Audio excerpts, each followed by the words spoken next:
This is Chicago's Morning Answer with Dan Proft and Amy Jacobson on AM 560. The Answer.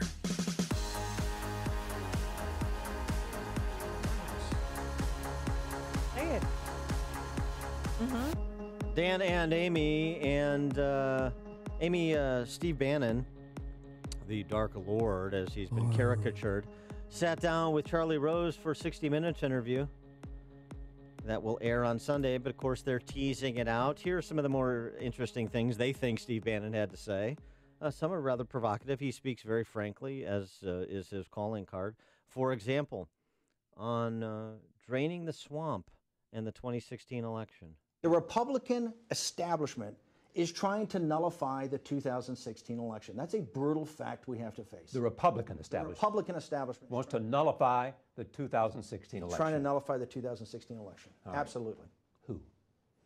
I think Mitch McConnell, and to a degree, Paul Ryan. They do not want Donald Trump's populist, economic, nationalist agenda to be implemented.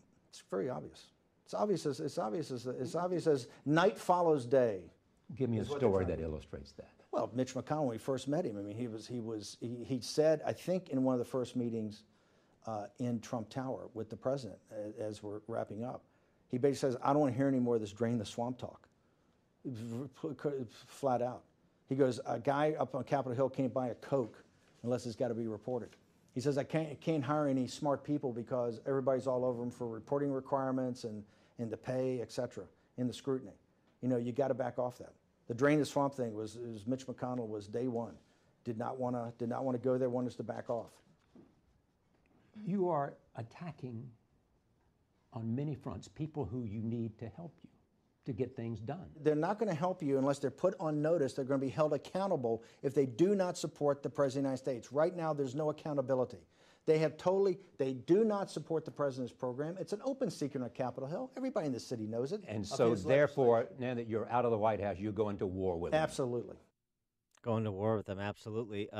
Whether you agree with the sum total of President Trump's agenda or not, I will tell you, as somebody who's a practitioner of the dark art of politics in Illinois, and the same problem, although it's even more pronounced in Illinois, because, of course, Republicans are a super minority party here.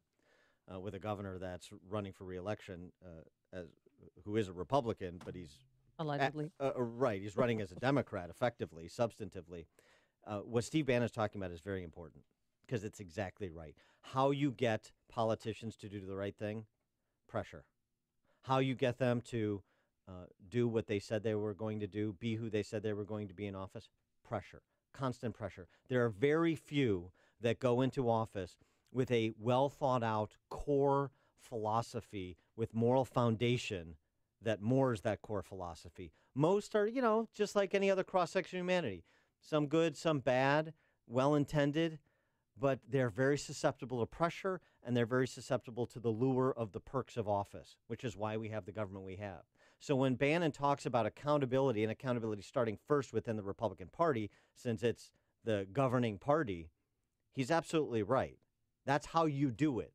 Now, the policies that you want to see Trump and the federal government pursue is a separate and distinct matter. But in terms of the mechanics of it, I have zero argument with Bannon. For more on Bannon's interview and also some weather talk for Amy, because thank you. Well, no, because Bret Baier used to be a reporter in Tampa, and he has covered hurricanes before. He's so beyond that now, Amy. No, it's not. This is why are you trying to take Bret Baier down? Bret Baier, anchor of Special Report, 5 p.m. Chicago time, Monday to Friday on Fox News. Also the author of the new book, 3 Days in January, about the Ike administration. Bret, thanks for joining us again. Appreciate it. Good morning. Yeah, I cover political hurricanes now. Exactly. See? Yes. But I've done 17 of the other kind. 17. See, I told you he had street cred. Well, I'm not saying he doesn't have street cred. He's probably tired of talking about them. I haven't covered any, and I'm tired of talking about them. Let's talk about Bannon. All right, let's talk about Bannon. So what about his interview and the shot across the bow to the Republican establishment, meaning McConnell and Ryan and their leadership teams on the Hill?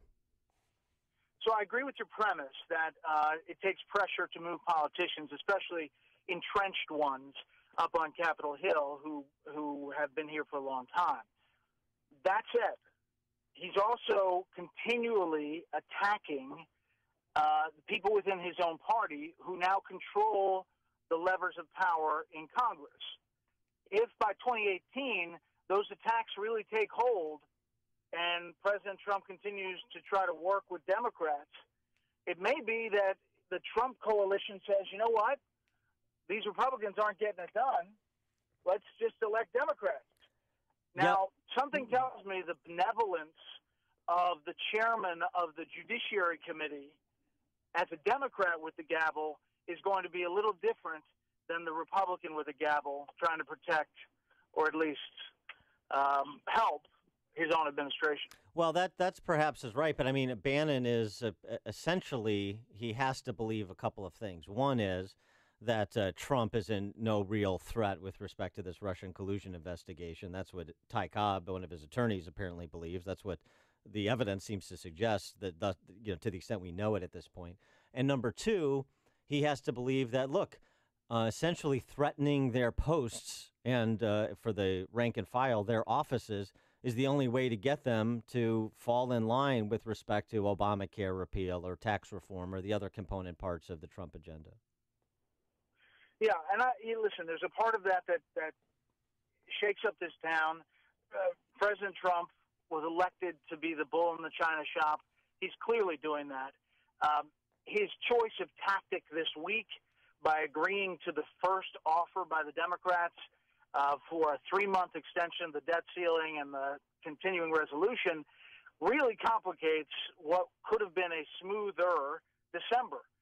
So in the middle of a tax reform debate up on Capitol Hill, Democrats now have this huge bargaining chip in the debt ceiling vote and the continuing resolution for the budget. So, but then, he's been teaming up with Democrats, obviously, but there's a report out that Nancy Pelosi encouraged him to write this tweet: for all of those DACA that are concerned about your status during the 6-month period, you have nothing to worry about, no action. Yeah. Apparently he called her and the other leadership, and in that call, she says, and the White House agrees, that she asked for some kind of blanket calming statement or tweet, and as she says it, boom, boom, boom, then it came out on Twitter. So he's clearly making an outreach to Democrats. He's clearly upsetting some conservatives. The question is if all of the outreach to Democrats is going to pay off. I don't think it's going to pay off if you're of the mindset of getting cuts to the government and making a smaller government and concern about the debt. But is his perspective a little bit more me-focused than that? And by that I mean, well, look, I have to hedge, because if we don't get big things done, Obamacare repeal and replace, it looks like it's by the boards.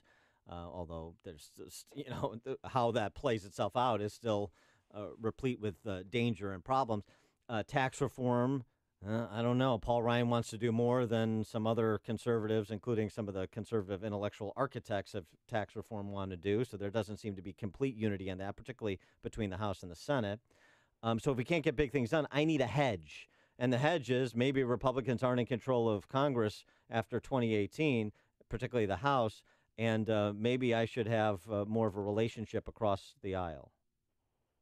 Yeah, I think it's just a bit of a punt in that you're going to – if tax reform is a Democrat tax reform package, it's going to be a lot different than if it was a Republican package pushed through on reconciliation. So it's a different thing than he campaigned on, but is a different president. He's very unique. He is evolving. And this was a moment week that really was an eye-opener for a lot of people in Washington. On DACA, with this 6-month window, effectively, that he's given Congress to intervene to restore constitutional separation of powers and the like, is there the possibility that he can assuage both sides and have a victory here, that he's looking to make a deal? I'm gonna sign whatever version of the DREAM Act gets to my desk, and I'm probably going to concede more than a lot of conservative backbenchers like Steve King would like me to. But in exchange to allay some of their opposition, I'm going to get, for example, border funding for my wall and the like. Yeah, I think that's where it runs into a brick wall, literally. Democrats are already starting to talk about increased border security. Nancy Pelosi mentioned it in a news conference yesterday. But when it comes to the wall, they all stop short. Yeah. So I bet you there is a common ground here that some increased border security with a DACA solution can get through Congress. The Lindsey Grahams, the others who can cobble together a coalition on this. But funding the wall outright is probably going to be a tough thing for Democrats to get to. And the president can swallow not getting the funding from the border wall. Maybe Mexico will pay for it. All right, Bret Baier, it's Dan's favorite subject, Hurricane Irma. If you have the governor saying, get out while you can, deadly, life-threatening winds, 10-foot storm surges. As somebody who has covered 17 hurricanes, why do people stay? Are they afraid of their possessions being stolen, or why? No, I mean, I've talked to a lot of folks who stay, and I've been a reporter in the middle of many of these, and, they think it's not going to be as bad as they say. There have been a few storms that have come in and haven't been as bad. But the ones that are as bad, Andrew, it's just unbelievably devastating. If you look at Anguilla today, it's almost non-existent. Yeah. And so this storm is massive. We have a place in Naples, Florida. It's all buckled up. I got my mom out of Florida. It's the right thing to do to get out, because you can't obviously save people, but you want to be careful about family and not possessions. All right, he is retired storm chaser Bret Baier, anchor of Special Report, weekdays 5 p.m. Chicago time on Fox. Also, the book. You want to pick it up 3 days in January about the Ike administration. Bret, thanks for joining us. Appreciate it. I hung up the slicker. Have a good one. All right. But he's a good man for protecting his mom, and he joined us on our Turnkey.Pro answer line.